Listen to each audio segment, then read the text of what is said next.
আপনি সৌদি প্রবাসী হলে আপনাকে অবশ্যই জানতে হবে, শুধুমাত্র সৌদি প্রবাসী না, বিশ্বের যে কোনো দেশে আপনি বসবাস করেন না কেন, আপনি যদি একজন প্রবাসী ভাই হয়ে থাকেন তাহলে আপনাকে অবশ্যই জানতে হবে কি আমি মোবাইল নিয়ে কেন দাঁড়িয়ে আছি। কারণ আমি একজন প্রবাসী হলে আপনার এই নিয়মটা জানতে হবে। আপনি কি জানেন বর্তমানে একজন প্রবাসী ভাই বিদেশ থেকে আসার টাইমে দেশে কয়টা মোবাইল আনতে পারবে? এটা হচ্ছে একদম লেটেস্ট নতুন আপডেট একটি নতুন মোবাইল।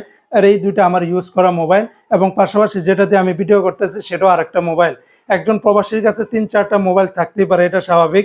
তবে দেশে আসার টাইমে সেই প্রবাসীদের মাধ্যমে নিজের আপনজন প্রিয়জনদেরকে যখন নতুন মোবাইল আনার কথা বলা হয়, তখন কিন্তু আমরা নিয়ে আসার টাইমে এয়ারপোর্টে বড় ধরনের ধরা খেয়ে যাই। এখন যদি আপনি না জানেন এয়ারপোর্ট দিয়ে আপনি কয়টা মোবাইল আনতে পারবেন, তাহলে আপনিও অন্যান্য প্রবাসী ভাইদের মতো মোবাইল তারা রেখে দিবে এবং আপনার কাছ থেকে শুল্ক কর আদায় করে তারপরে মোবাইলগুলি ছাড়তে হবে। আর ওই আত্মীয় স্বজনের মাঝে আপনার সাথে একটা কেলেঙ্কারি শুরু হয়ে যাবে। তো ২০২৫ সালের নিয়ম অনুযায়ী অন্তর্বর্তীকালীন সরকারের যে ইউনূস সরকার রয়েছে, তাদের আন্ডারে যে বাজেট পাস করা হয়েছে, সে বাজেটে বলা হয়েছে যে একজন প্রবাসী বছরে একবার একটি মাত্র নতুন মোবাইল আনতে পারবেন।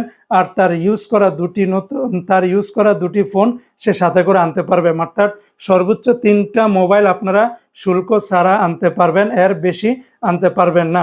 এখন কথা হলো, আমি আমি বিশেষ করে এয়ারপোর্টে যারা কর্মকর্তা আছে তাদের কাছে হাত জোর করে অনুরোধ করব, যারা 2-3 বছর পর যে সমস্ত প্রবাসীরা দেশে যায় তাদেরকে প্লিজ আপনারা এই 2-3টা মোবাইল কিছুই হয় না, তাদের কাছে 4-5টা বা সর্বোচ্চ এরকম মোবাইল থাকে, তাদেরকে প্লিজ ছেড়ে দিবেন।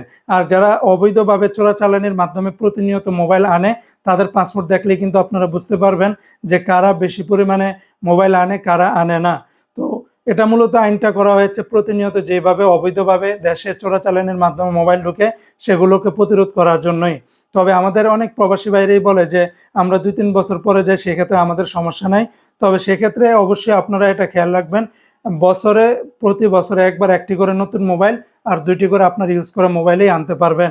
এর বেশি আনলে আপনাকে অবশ্যই শুল্ক কর দিতে হবে।